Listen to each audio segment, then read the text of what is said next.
আসসালামু আলাইকুম হ্যালো বন্ধুরা, আজ আমি আপনাদের দেখাবো কিভাবে আপনারা ইনস্টাগ্রাম অ্যাকাউন্টটি পার্মানেন্টলি ডিলিট করে দেবেন।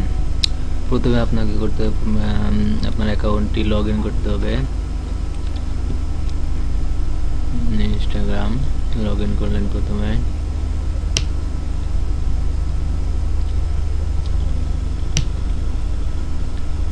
নেট স্লো থাকার কারণে একটু দেরি হচ্ছে, চলে এসেছে। অ্যাকাউন্ট প্রোফাইল,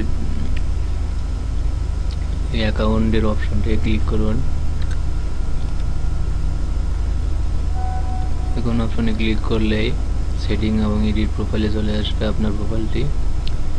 এডিট প্রোফাইলে ক্লিক করুন। এডিট প্রোফাইলে ক্লিক করলে আপনার সব ডাটা দেবে, চেঞ্জ পাসওয়ার্ড এবং সব কিছু, ইমেল অ্যান্ড SMS সব দেখাবে।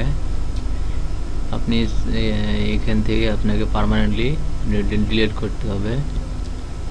এর জন্য আপনাকে যা করতে হবে ভেরি সিম্পল, তো permanent temporary disable my account, temporary disable my অ্যাকাউন্টে ক্লিক করলে আপনার ইনস্টাগ্রাম অ্যাকাউন্টটি ডিলিট হয়ে যাবে। তো এই পর্যন্তই।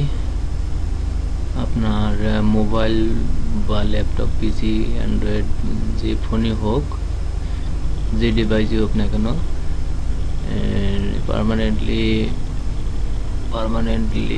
ইনস্টাগ্রাম অ্যাকাউন্ট ডিলিট করার অপশন একটাই। এই একইভাবেই আপনারা ঢুকলে আপনার ইনস্টাগ্রাম আইডিটি ডিলিট করতে পারবেন। ধন্যবাদ সবাই।